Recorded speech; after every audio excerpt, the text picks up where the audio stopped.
वक्रतुंड महाकाय सूर्यकोटी समप्रभ निर्विघ्नं कुरु मे देव सर्वकार्येषु सर्वदा। गुरुर्ब्रह्मा गुरुर्विष्णु गुरुर्देवो महेश्वरः गुरुः साक्षात् परब्रह्म तस्मै श्री गुरवे नमः। सर्वमंगलमांगल्ये शिवे सर्वार्थसाधिके शरण्ये त्र्यंबके गौरी नारायणि नमोस्तुते। आर्यधर्मोद्धारकाय मायातमविनाशिनी श्रीमच्छंकराचार्याय ज्ञानसूर्याय ते नमः। सौन्दर्यलहरी कर्त्रे सर्वमंगलदायिने शंकराचार्यवर्याय यतिराजाय ते नमः। जगदंबा माता की जय, महालक्ष्मी माता की जय। शिवशक्त्या युक्तो यदि भवति शक्तः प्रभवितुं न चेदेवं देवो न खलु कुशलस्पन्दितुमपि। अतस्त्वामाराध्यां हरिहरविरिञ्चादिभिरपि प्रणन्तुं स्तोतुं वा कथमकृतपुण्यः प्रभवति। तनीयांसं पांसुं तव चरणपङ्केरुहभवं विरिञ्चिः सञ्चिन्वन् विरचयति लोकानविकलम्। वहत्येनं शौरिः कथमपि सहस्रेण शिरसां हरः संक्षुभ्येनं भजति भसितोद्धूलनविधिम्। अविद्यानामन्तस्तिमिरमिहिरद्वीपनगरी जडानां चैतन्यस्तबकमकरन्दश्रुतिझरी। दरिद्राणां चिन्ता मणिगुणनिका जन्मजलधौ निमग्नानां दंष्ट्रा मुररिपुवराहस्य भवति। त्वदन्यः पाणिभ्याम् अभयवरदो दैवतगणः त्वमेका नैवासि प्रकटितवराभीत्यभिनया। भयात्त्रातुं दातुं फलमपि च वाञ्छासमधिकम् शरण्ये लोकानां तव हि चरणावेव निपुणौ। हरिस्त्वामाराध्य प्रणतजनसौभाग्यजननीं पुरानारी भूत्वा पुररिपुमपि क्षोभमनयत्। स्मरोऽपि त्वां नत्वा रतिनयनलेहेन वपुषा मुनीनामप्यन्तः प्रभवति हि मोहाय महताम्। धनुः पौष्पं मौर्वी मधुकरमयी पञ्चविशिखाः वसन्तः सामन्तो मलयमरुदायो धनरथः। तथाप्येकः सर्वं हिमगिरिसुते कामपि कृपाम् अपाङ्गात्ते लब्ध्वा जगदिदमनङ्गो विजयते। क्व न काञ्चीदामा करिकलभकुम्भस्तननता परीक्षीणा मध्ये परिणतशरच्चन्द्रवदना। धनुर्बाणान् पाशं श्रोणिमपि दधाना करतलैः पुरस्तादास्तां नः पुरमथितुराहो पुरुषिका सुधा सिन्धोर्मध्ये सुरविटपिवाटी परिवृते मणिद्वीपे नीको पवनवति चिन्तामणिगृहे शिवाकारे मञ्चे परमशिवपर्यङ्कनिलयां भजन्ति त्वां धन्याः कतिचन चिदानन्दलहरी महीमूलाधारे कमपि मणिपूरे हुतवहं स्थितं स्वाधिष्ठाने हृदि मरुतमाकाशमुपरि मनोऽपि भ्रूमध्ये सकलमपि भित्त्वा कुलपथं सहस्रारे पद्मे सहरहसि पत्या विहरसे सुधाधारासारैः चरणयुगलान्तर्विगलितैः प्रपञ्चं सिञ्चन्ति पुनरपि रसां नायमहसः अवाप्य स्वां भूमिं भुजगनिभमध्युष्टवलयं स्वमात्मानं कृत्वा स्वपिषुकुलकुण्डे कुहरिणी चतुर्भिः श्रीकण्ठैः शिवयुवतिभिः पञ्चभिरपि प्रभिन्नाभिः शम्भोः नवभिरपि मूलप्रकृतिभिः चतुश्चत्वारिंशत् वसुदलकलाश्रत्रिवलयत् त्रिरेखाभिः सार्धं तव शरणकोणाः परिणताः त्वदीयं सौन्दर्यं तुहिनगिरिकण्ये तुलयितुं कवीन्द्राः कल्पन्ते कथमपि विरिञ्चि प्रभृतयः यदा लोकौत्सुक्यात् अमरललनायान्ति मनसा तपोभिर्दुष्प्रापाम् अपि गिरिशसायुज्य पदवीं नरं वर्षीयांसं नयनविरसं नरमसुजडं तवापाङ्गालोके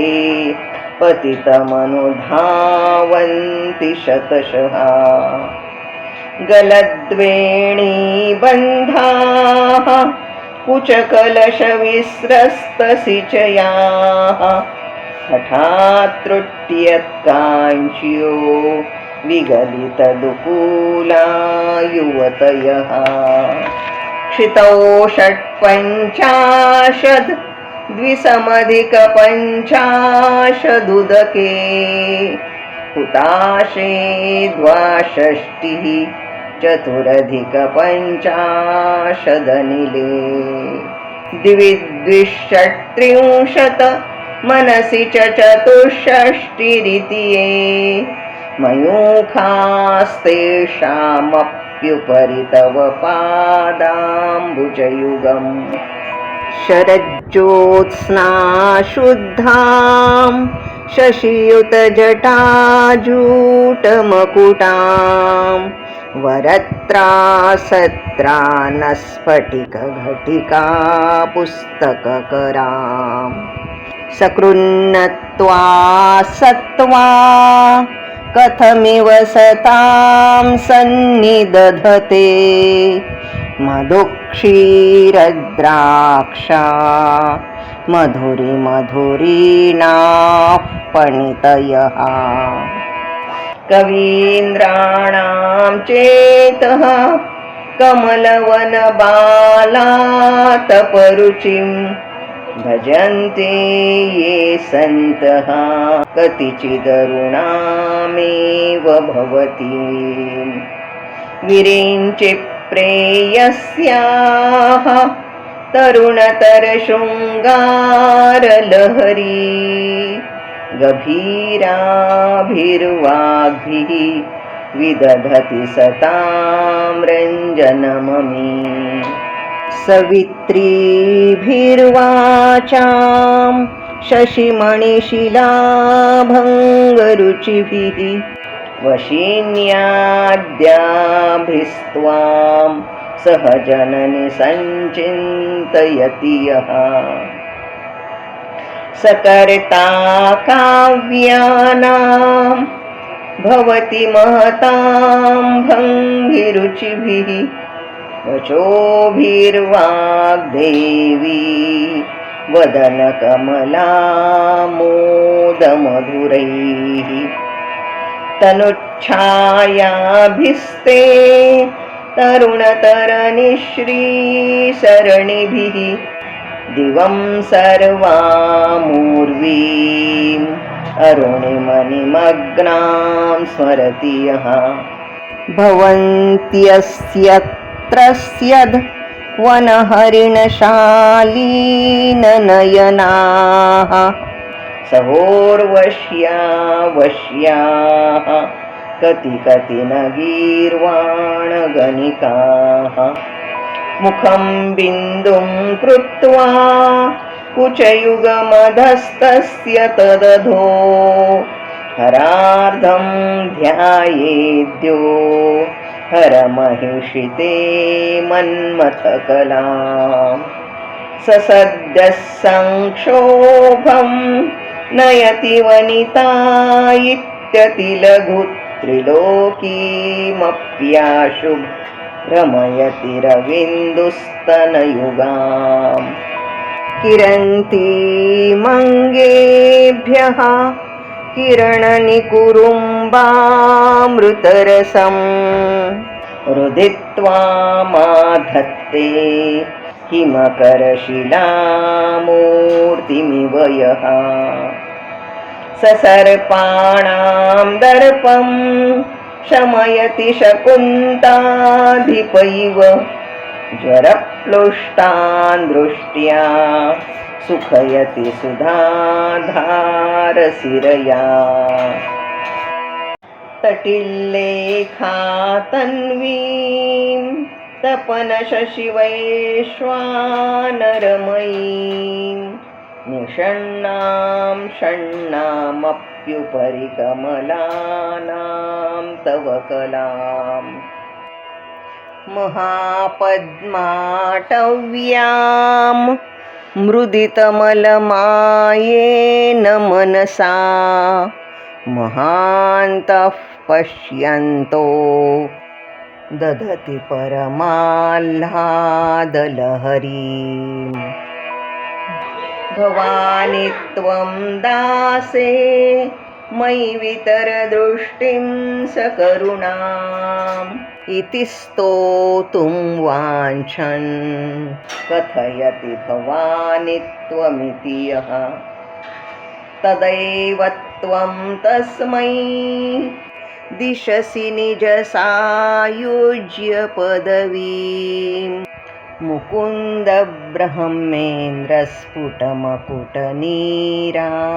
मुकुन्दब्रह्मेन्द्रस्फुटमकुटनीराजितपदाम्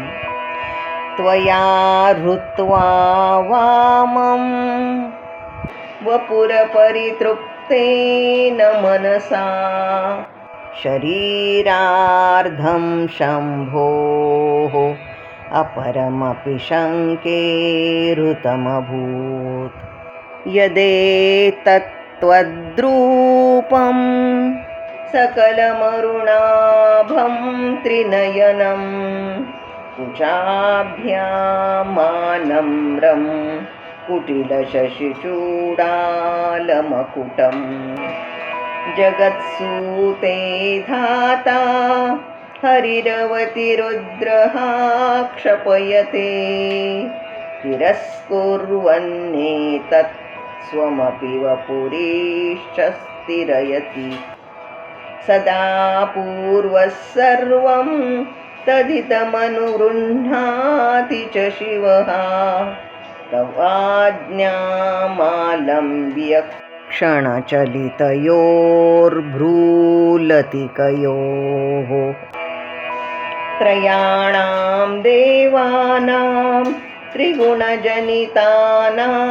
तव शिवे भवेत् पूजा तव चरणयोर्या विरचिता तथा हि त्वत्पादोद वहनमणिपीठस्य निकटे सिता ह्येते शश्वत् मुकुलितकरोत्तं समकुटाः विरिञ्चिः पञ्चत्वं व्रजति हरिराप्नोति विरतिं विनाशं कीनाशो भजति धनदो याति निधनम् वितन्द्री माहेन्द्री विततिरपि सम्मीलितदृशा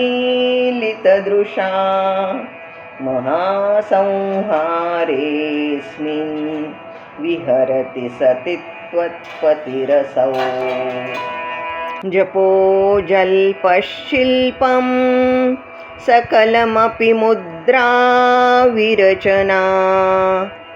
गतिः प्रादक्षिण्यक्रमणमशनाद्याहुतिविधिः प्रणामः संवेशः सुखमखिलमात्मार्पणदृशा सपर्यापर्यायः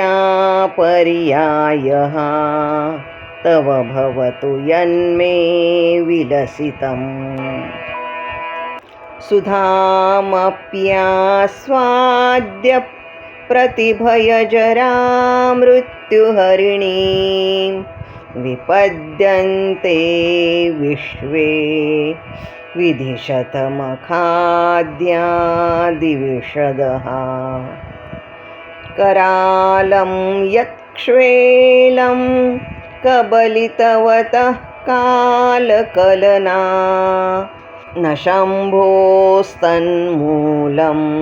तव जननिताटङ्कमहिमा किरीटं वैरिञ्चं परिहरपुरः कैटभभिदः कठोरे कोटीरे स्खलसि जहि जम्भारिमकुटम्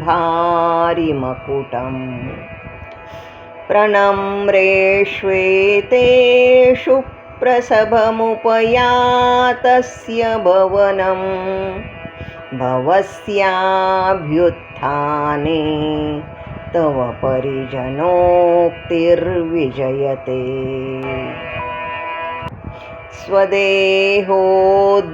स्वदेहोद्भूताभिः घृणिभिरणिमाद्याभिरभितो निषेव्ये नित्ये त्वाम् अहमिति सदा भावयति यः किमाश्चर्यं तस्य त्रिनयनसमृद्धिं तृणयतो महासंवर्ताग्निः विरचयति नीराजनविधिम् चतुष्षष्ट्या तन्त्रैः सकलमभिसन्धाय भुवनं स्थितस्तत्तत्सिद्धिप्रसवपरतन्त्रे पशुपतिः पुनस्त्वन्निर्बन्धात् अखिलपुरुषार्थैकघटना स्वतन्त्रं ते तन्त्रं क्षितितलमवातीतरदिदम् शिवशक्तिः कामः क्षितिरथरविशीतकिरणः स्मरोऽहंसशक्रः तदनु च परामारहरयः अमीरुल्लेखाभिः तिसृभिरवसानेषु घटिताः भजन्ते वर्णास्ते तव जननि नामावयवताम् स्मरं योनिं लक्ष्मीं त्रितयमिदमादौ तव मनोः निधायैके नित्ये निरवधि महाभोगरसिकाः भजन्ति त्वां चिन्ता मणिगुणनिबद्धाक्षवलयाः शिवाग्नौ जुह्वन्तः सुरभिघृतधाराहुतिशतैः शरीरं त्वं शम्भोः शशिमिहिरवक्षोरुहयुगं तवात्मानं मन्ये भगवति नवात्मानमनघम् अतः शेषशेषी तयमुभयसाधारणतया स्थितः सम्बन्धो वां समरसपरानन्दपरयोः मनस्त्वं व्योमत्वं मरुदसि मरुत्सारथिरसि त्वमापस्त्वं भूमिः त्वयि परिणतायां नहि परम् त्वमेव स्वात्मानं परिणमयितुं विश्ववपुषा चिदानन्दाकारं शिवयुवतिभावेन बिभृशे तवाज्ञाचक्रस्थं तपनशशिकोटिद्युतिधरं परं शम्भुं वन्दे परिमिलितपार्श्वं परचिता यमाराध्यन् भक्त्या रविशशिशुचीनामविषये निरालोके लोके निवसति हि भालोकभुवने विशुद्धौ ते शुद्धस्फटिकविशदं व्योमजनकं शिवं सेवे देवीम् अपि शिवसमानौ व्यवसिताम् ययोः कान्त्या यान्त्याः शशिकिरणसारूप्यसरणेः विधूतान्तर्ध्वान्ता विलसति चकोरीव जगति समुन्मीलत्संवित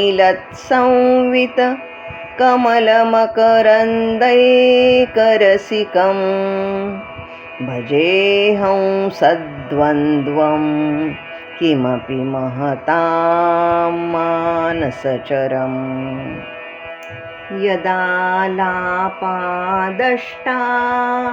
दशगुणितविद्यापरिणतिः यदा दत्ते दोषाद् गुणमखिलमध्यः पयैव तव स्वाधिष्ठाने हुतवहमधिष्ठाय निरतं तमीडे संवर्तं जननि महतीं तां च समयाम् यदा लोके लोकान् दहति महति क्रोधकलिते दयार्द्राया दृष्टिः शिशिरमुपचारं रचयति तटित्वन्तं शक्त्या तिमिरपरिपन्थिस्फुरणया स्फुरन्नानारत्ना भरणपरिणद्धेन्द्रधनुषम् तव श्यामं मेघं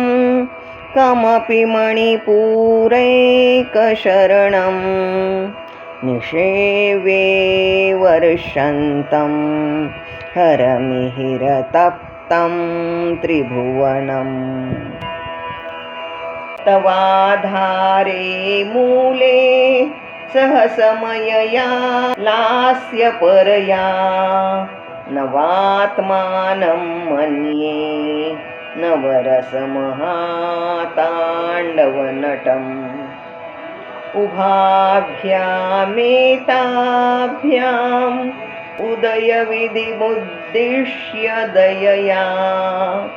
सनाथाभ्यां जज्ञै जनकजननीमज्जगदिदम्. सौंदर्यलहरीचा भाग सुरू होतो. गतैर्माणिक्यत्वं गगनमणिभिः सान्द्रघटितं किरीटं ते हैमं हिमगिरिसुते कीर्तयति यः सनीडे यच्छायाच्छूरणशबलं चन्द्रशकलं धनुःशौणासीरं किमिति न निबध्नाति धिषणा धुनोतुध्वान्तं नः तुलितदलितेन्दीवरवनं घनस्त्रिग्धश्लक्ष्णं चिकुरनिकुरुम्बं तव शिवे यदीयं सौरभ्यं सहजमुपलब्धुं सुमनसो वसन्त्यस्मिन् मन्ये बलमथनवाटी विटपिना तनोतु क्षेमं नः तव वदनसौन्दर्यलहरी परिवाहस्रोतस् सरणिरिव सीमन्तसरणिः वहन्ती सिन्दूरं प्रबलकबरी भारतिमिरद् द्विषां वृन्दैर्बन्दी कृतमिव नवीनार्ककिरणम् अरालैः स्वाभाव्याद् अलिकलभसश्रीभिरलकैः परीतं ते वक्त्रं परिहसति पङ्केरुहरुचिं दरस्मेरे यस्मिन् दशनरुचि किञ्जल्करुचिरे सुगन्धौ माद्यन्ति स्मरदहनचक्षुर्मधुलिहः ललाटं लावण्यद्युतिविमलमाभाति तव यत् द्वितीयं तन्मन्ये मकुटघटितं चन्द्रशकलम् विपर्यासन्यासात् उभयमपि सम्भूय च मिथः सुधालेपस्योतिः परिणमतिराकाहिमकरः भ्रुवो भुग्ने किञ्चित् भुवनभयभङ्गौ व्यसनिनि त्वदीये नेत्राभ्यां मधुकररुचिभ्यां धृतगुणम् धनुर्मण्ये सव्ये तरकरगृहीतं रतिपतेः प्रकोष्ठे मुष्टौ च स्थगयति निगूढान्तरमुमे अहस्सूते सव्यं तव नयनमर्कात्मकतया त्रिया मां वामं ते सृजति रजनीनायकतया तृतीया ते दृष्टिः दरदलितहेमाम्बुजरुचिः समाधत्ते सन्ध्यां दिवसनिशयोरन्तरचरीम् विशाला कल्याणी स्फुटरुचिरयोध्या कुवलयैः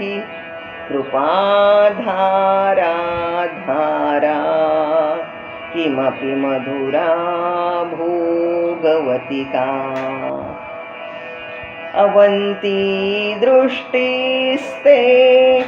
बहुनगरविस्तारविजया ध्रुवं तत्तन्नामव्यवहरणयोग्या विजयते कवीनां सन्दर्भस्तबकमकरन्दैकरसिकं कटाक्षौ व्याक्षेपभ्रमरकलभौ कर्णयुगलम् अमुच्यन्तौ दृष्ट्वा तव नवरसास्वादतरलौ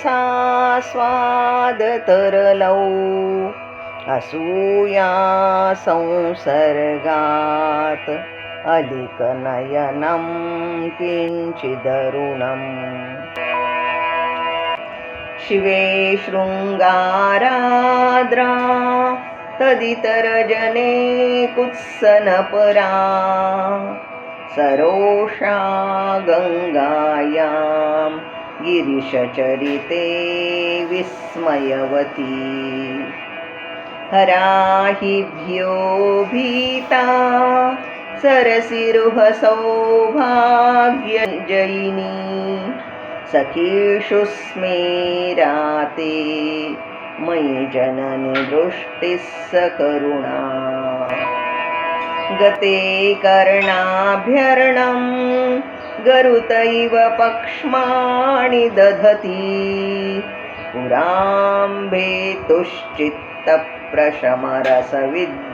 पुराम्भेतुश्चित्तप्रशमरसविद्रावणफले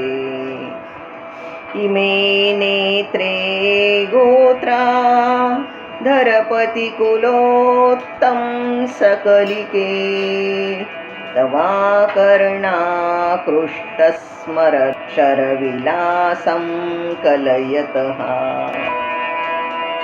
विभक्तत्रैवर्ण्यं व्यतिकरितलीलाञ्जनतया विभाति त्वन्नेत्रत्रितयमिदमीशानदयिते पुनस्रष्टुं देवान् द्रुहिणधरिरुद्रानुपरतान् रजःसत्त्वं बिभ्रत् तमैति गुणानां त्रयमिव पवित्रीकर्तुं नः पशुपतिपराधीनहृदये दयामित्रैर्नैत्रैः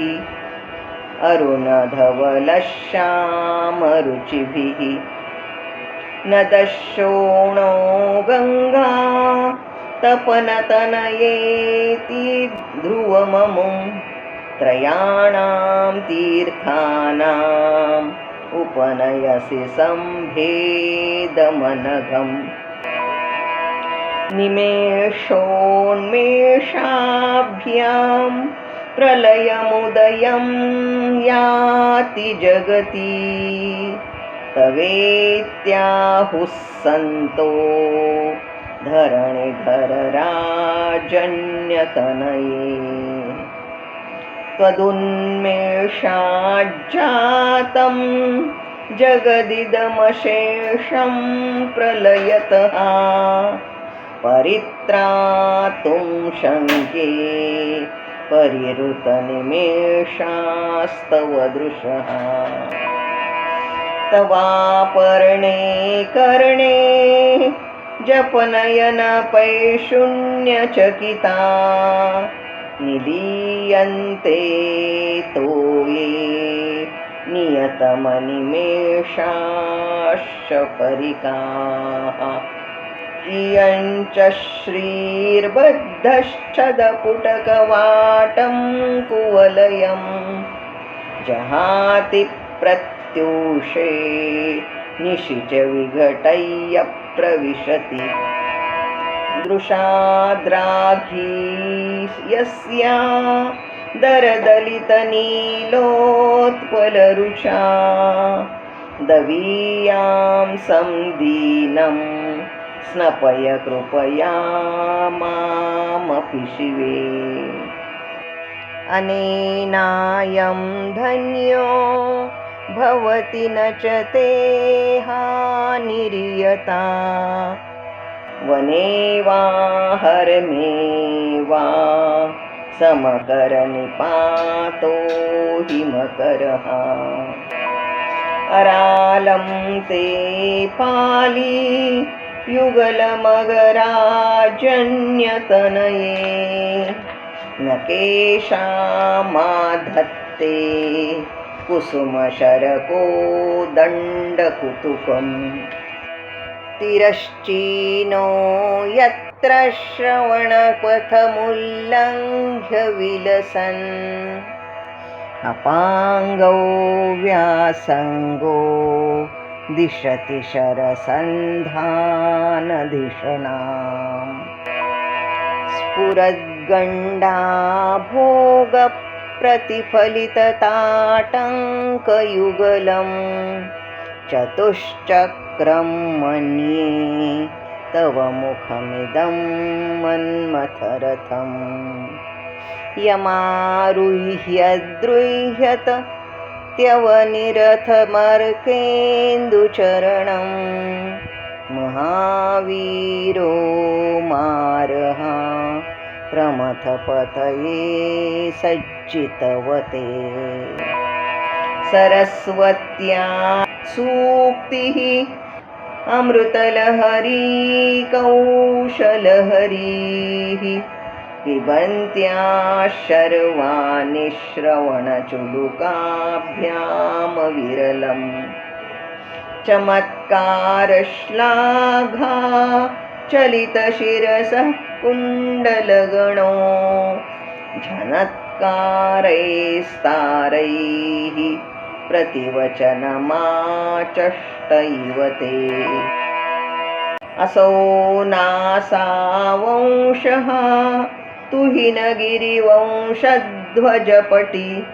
त्वदीयो नेदीयः फलतु फलमस्माकमुचितं वहत्यन्तर्मुक्ताः शिशिरतरतु निःश्वासगलितं समृद्ध्या यत्तासां बहिरपि च मुक्ता मणिधरः प्रकृत्या रक्तायाः तव सुदतिदन्तच्छदरुचेः प्रवक्ष्ये सादृश्यं जनयतु फलं विद्रुमलता न बिम्बं तद्बिम्बप्रतिफलनरागादरुणितं तुलामध्यारोढुं कथमिव विलज्जेत कलया स्मितज्योत्स्नाजालं तव वदनचन्द्रस्य पिबतां चकोराणामासीत् अतिरसतया चञ्चुजडिमा अतस्ते शीतंशोः अमृतलहरी माम्लरुचयः पिबन्ति स्वच्छन्दं निशि निशिभुषं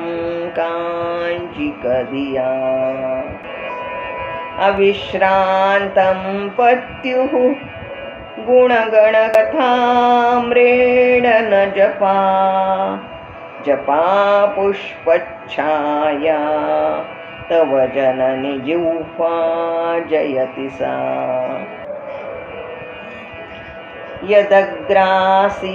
यदग्रासीनायाः स्फटिकदृशदच्छच्छविमयी सरस्वत्या मूर्तिः परिणमति माणिक्यवपुषा रणे जित्वा दैत्यान् अपहृतशिरस्त्रैः कवचिभिः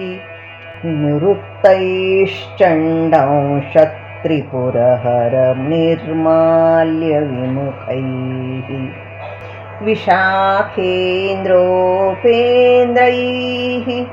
शशिविशदकर्पूरशकलाः विलीयन्ते मातः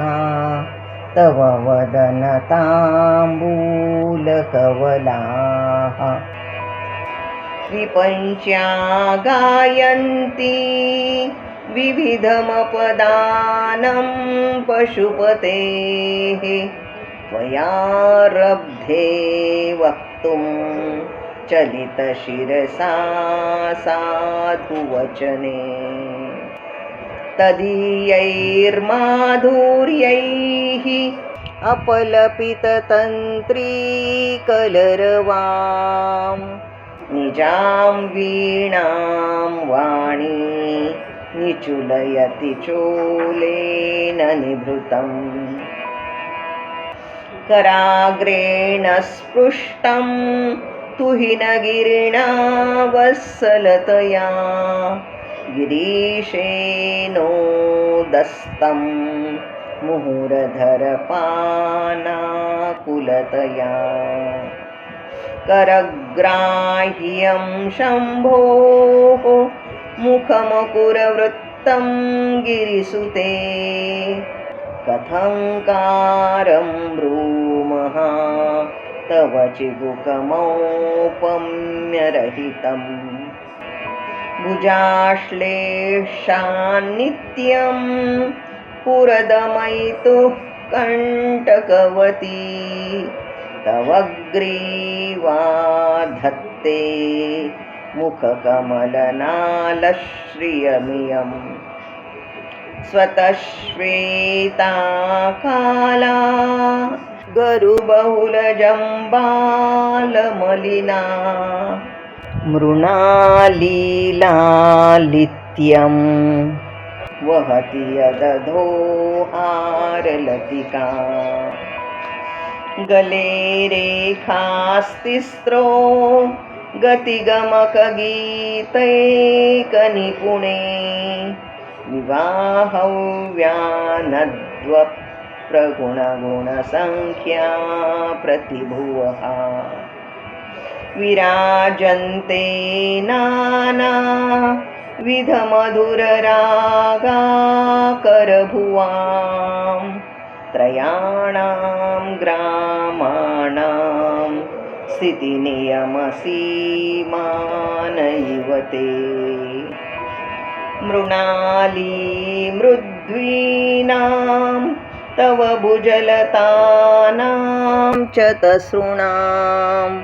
चतुर्भिः सौन्दर्यं सरसिजभवस्तौतिवदनैः नखेभ्यस्तन्त्रस्यन् प्रथममथनादन्धकरिपोः चतुर्णां शीर्षाणां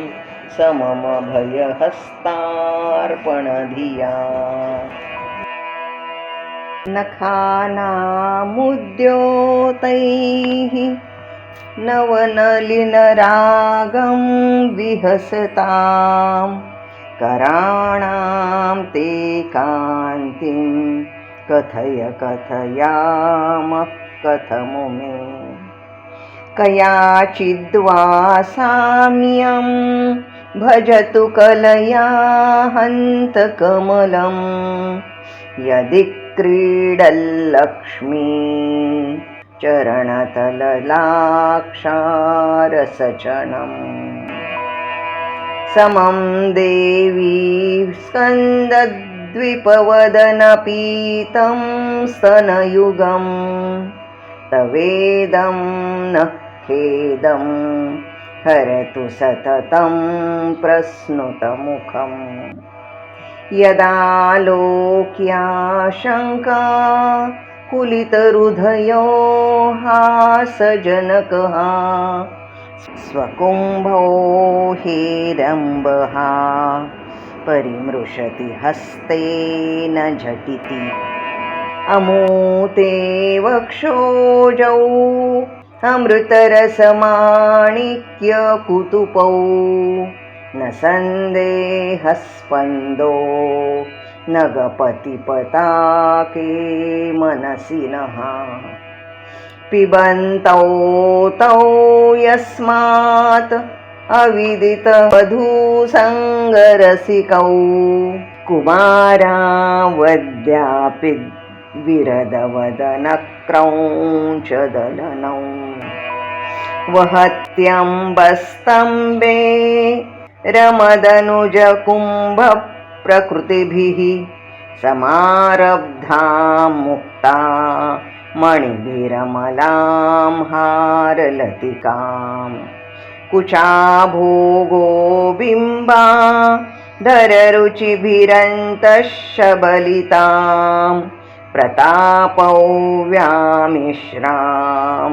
पुरदमयितुः कीर्तिनिवते तव स्तन्यं मन्ये धरणिधरकन्ये हृदयतः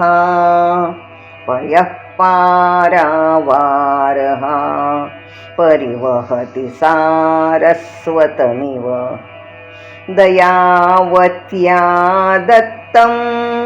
द्रविडशिशुरास्वाद्य तव यत् कवीनां प्रौढानाम् अजनिकमनीयः कवयिता हरक्रोधज्वाला वलिभिरवलीढेन वपुषा गभीरे तेनाभि सरसि कृतसङ्गो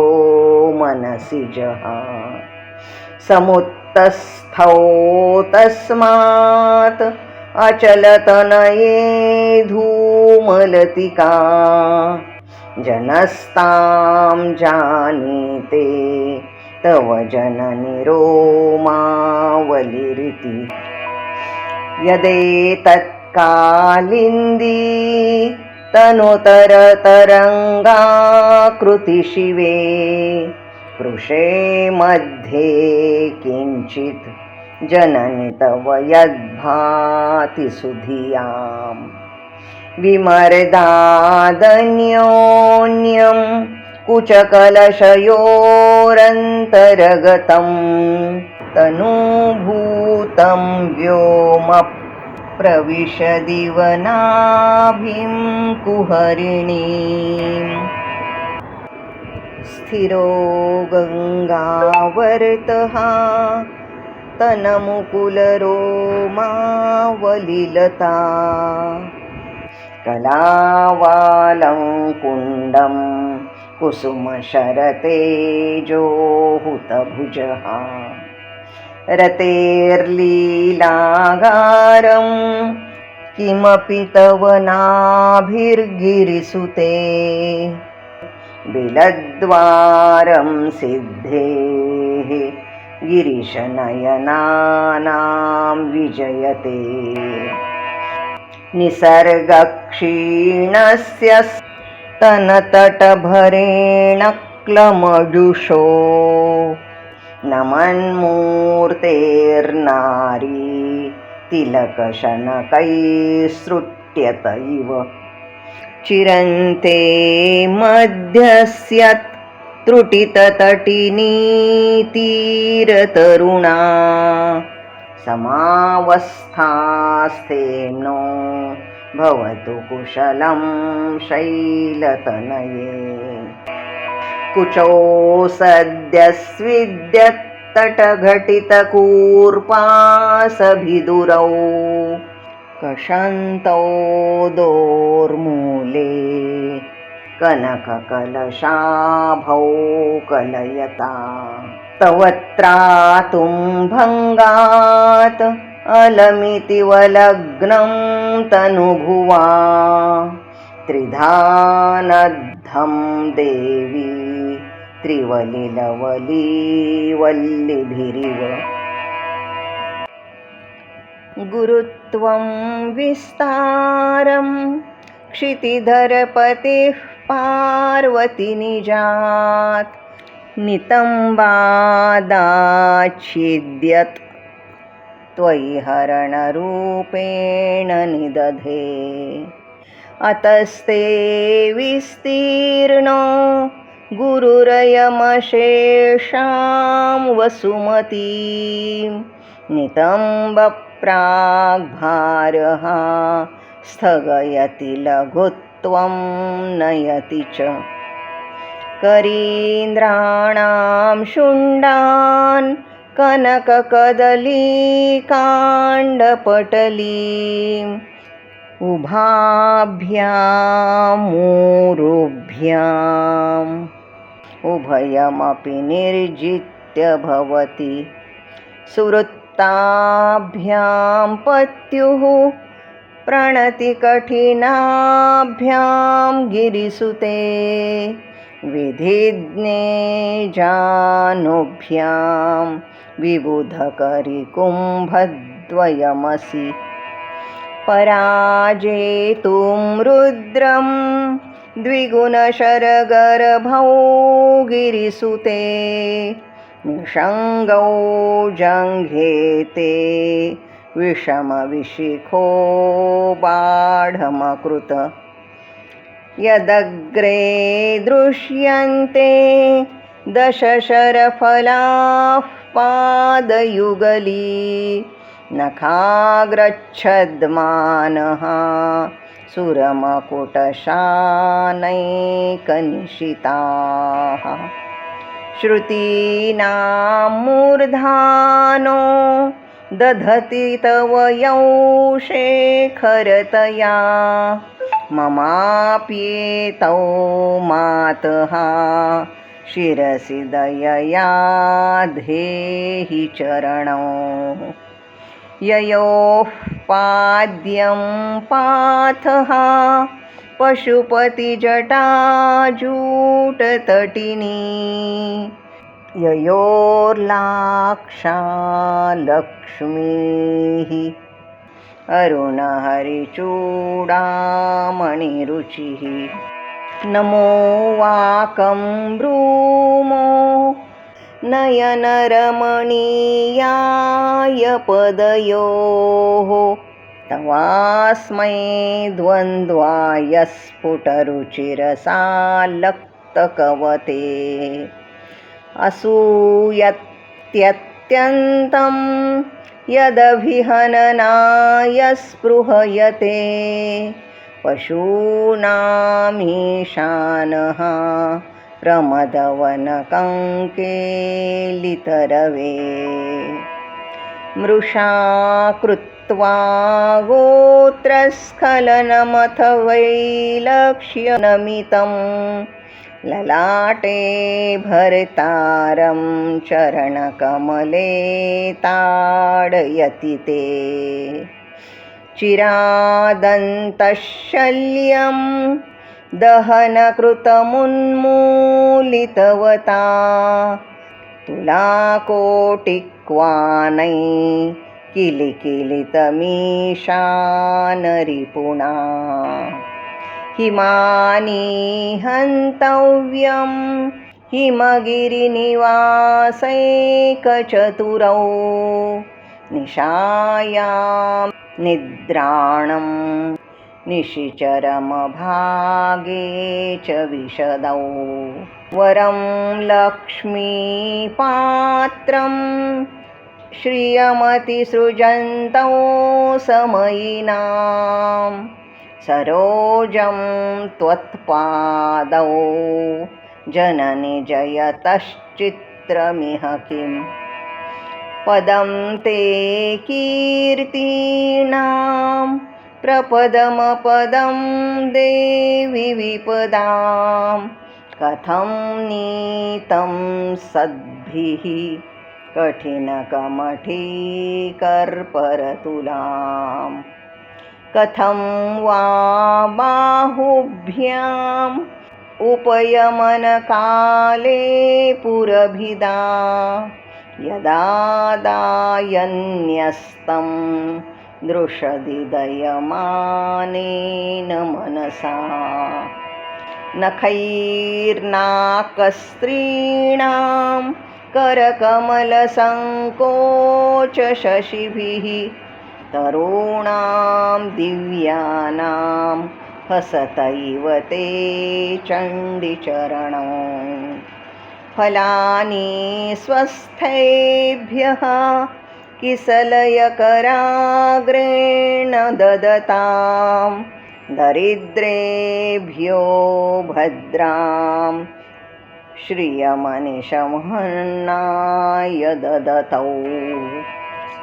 ददाने दीनेभ्यः श्रियमनिशमाशानुसदृशीम् अमन्दं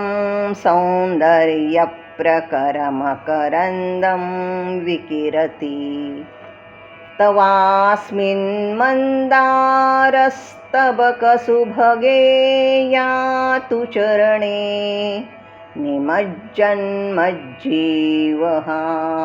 करणचरणषट्चरणताम् पदन्यासक्रीडा परिचयमिवारब्धुमनसः स्खलन्तस्ते खेलं भवनकलहंसा न जहति अतस्तेषां शिक्षां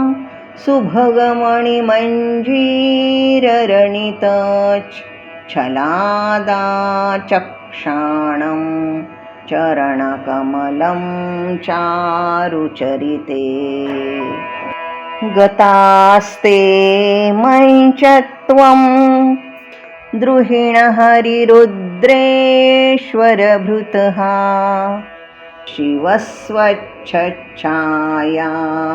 घटितकपटप्रच्छदपटः त्वदीयानां भासां प्रतिफलनरागारुणतया शरीरे शृङ्गारो रस इव दृशां दोग्धिकुतुकम् अरालाकेशेषु प्रकृतिसरला मन्द हसिते शिरीषाभाचित्ते दृशदुपलशोभा कुचतटे वृषन्तन्वी मध्ये पृथुरुरसिजारोहविषये जगत्त्रातुं शम्भोः जयति करुणा काचिदरुणा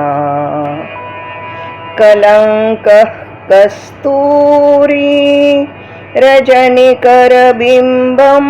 जलमयं कलाभिः कर्पूरैः मरकतकरण्डं निबिडितम् अतस्त्वद्भोगेन प्रतिदिनमिदं रिक्तकुहरं विधिर्भूयो भूयो निबिडयति नूनं तव कृते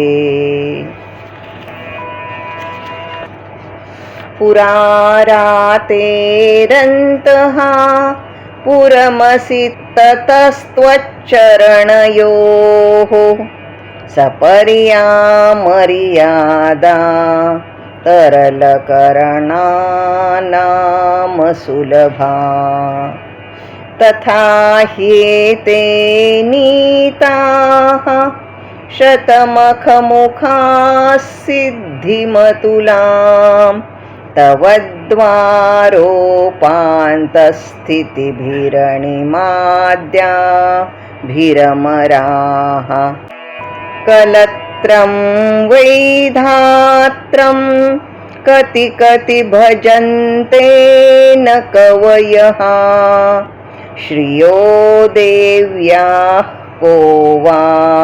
न भवति पतिः कैरपि धनैः महादेवं हित्वा तव सति सतीनामचरमे कुचाभ्यामासङ्गः कुरवकतरोरप्यसुलभः गिरामाहुर्देवीं द्रुहिणगृहिणीमागमविदो हरेः पत्नीं पद्मां हरसहचरीमद्रितनयां तुरीया कापि त्वं दुरधिगमनिस्सीममहिमा महामाया विश्वं भ्रमयसि परब्रह्ममहिषि कदा काले मातः कथय कलितालक्तकरसं पिबेयं विद्यार्थी तव चरणनिर्णेजनजलम् प्रकृत्यामूकानाम् अपि च कविताकारणतया कदा धत्ते वाणी मुखकमलताम्बूलरसताम् सरस्वत्या लक्ष्म्या विधिहरिसपत्नो विहरते हरतेः पातिव्रत्यं शिथिलयति रम्येन वपुषा चिरं जीवन्नेव क्षपितपशुपाशौ व्यतिकरः परानन्दाभिख्यं रसयति रसं त्वद्भजनवान् प्रदीपज्वालाभिः दिवसकरनीराजनविधिः सुधासूतेश्चन्द्रो फलजललवैरर्घ्यरचना स्वकीयैरम्भोभिः सलिलनिधिसौहित्यकरणं त्वदीयाभिर्वाग्भिः तव जननिवाचां सुतिर्यं त्वदीयाभिर्वाग्भिः तव जननिवाचां सुतिर्यं त्वदीयाभिर्वाग्भिः तव जननिवाचां सुतिर्यम् इति श्रीमत्परमहंस परिव्राजकाचार्यस्य श्रीगोविन्दभगवत्पूज्य पादशिष्यस्य श्रीमच्छङ्करभगवतः कृतो सौन्दर्यलहरी सम्पूर्णा। हरि ओं तत्सत्। श्री जगदम्बा माता की जय।